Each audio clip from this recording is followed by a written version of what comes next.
Hey guys, today I want to talk about camshaft sensors.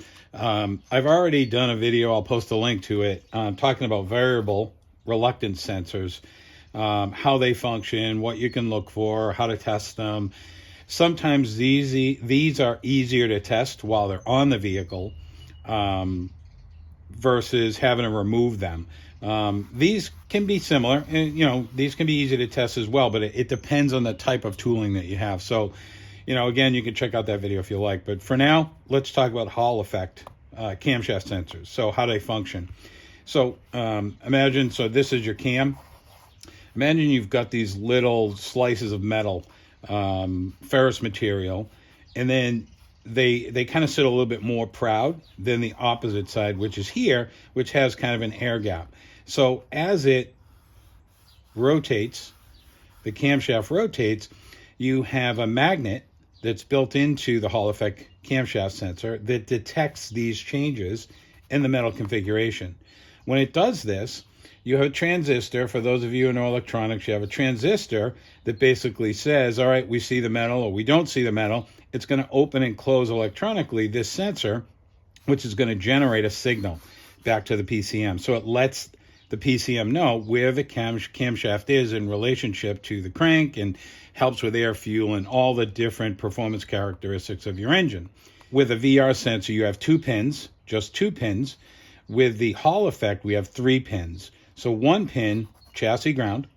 The other pin is a 5-volt reference. So this is coming from the PCM as well. And then you have a middle pin. This is the switchable pin that's sending the signal to the PCM to tell it which position the cam is. Now, voltages can differ from, car to car, but for argument's sake today, let's call this a 5-volt reference. So if it detects the presence or doesn't detect the presence of the cam, you're going to see it's going to switch from 0 volts to 5 volts. And depending on how quickly this rotates, this pulse switch will squish, it will open up. So it kind of increases in frequency and then reduces in frequency as this spins a little bit slower, all based on your RPMs. So what I'm going to do is we'll make some tests of the vehicle, show you how this works, see what it looks like on an oscilloscope. And again, we're going to use a voltmeter as well. Just in case, this is a schematic of a 2009 Ford Escape. That's what we're going to be testing this on. And when you look at this diagram, you're going to notice you got your camshaft position sensor here and here. So we got 2 on this vehicle. You're going to see V reference. This is our plus 5 volts that I was just talking about. You're going to have your ground, which is going back to a chassis ground somewhere with a bunch of other different components. And then you're going to have your signal. And in this case, it's your CID1. And this is where you're going to see that pulse width if the camshaft sensor is functioning correctly. All right, so let's get to the car. We'll make some tests. All right, so like I mentioned, we're working on a 2009 Ford Escape. Here's our schematic again. So what I'm looking to check, and it doesn't matter which camshaft sensor, but I'm using the one that's closer to us, which in this case is probably bank number 1, but I'm sure I'm going to get corrected out there.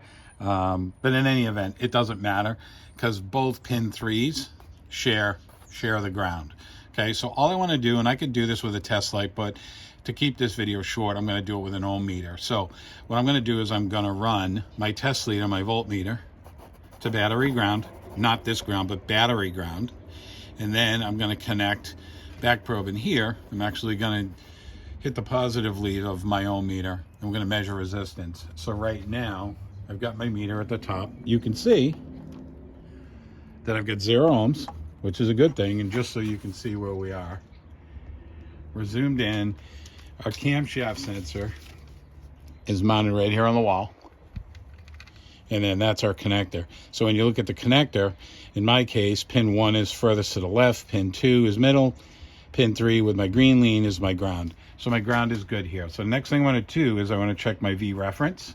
So give me 1 second to get that set up for us. All right, so I made my connection in pin 1. It's my V reference. So back to the schematic.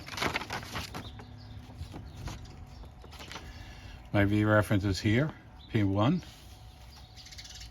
Coming from V reference of the PCM. And then again, it's daisy chained here, so in parallel with the other camshaft sensor. So let's see what we measure for voltage. So what I want to do is just turn the key in the ignition to the run, but not start. So if you didn't hear me, because I banged something metal over here, I turned it to the run, not start.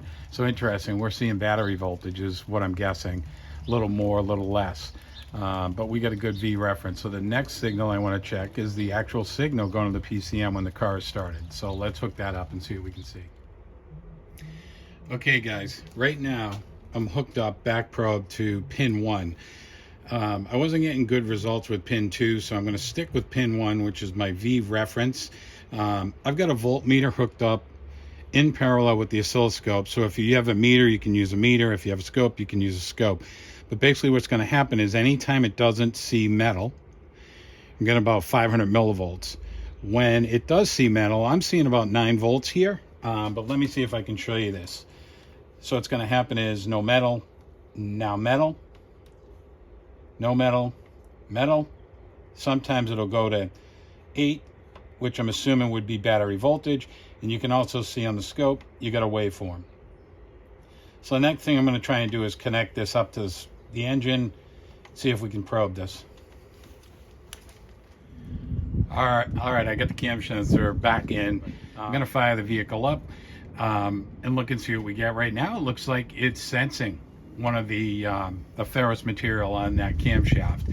And again, we're seeing about 8 volts on our oscilloscope. So let's fire it up.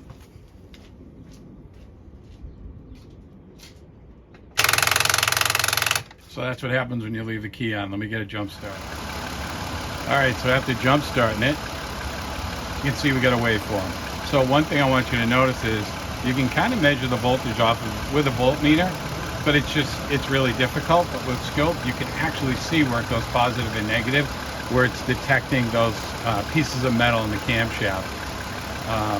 This waveform looks really good. I don't have any problems with my camshaft sensor. For those of you who are curious, I'm just looking at the voltage we've got here. This on 5 volts. Looks like about 10 volts, what we were talking about earlier. So 10 volts, peak to peak.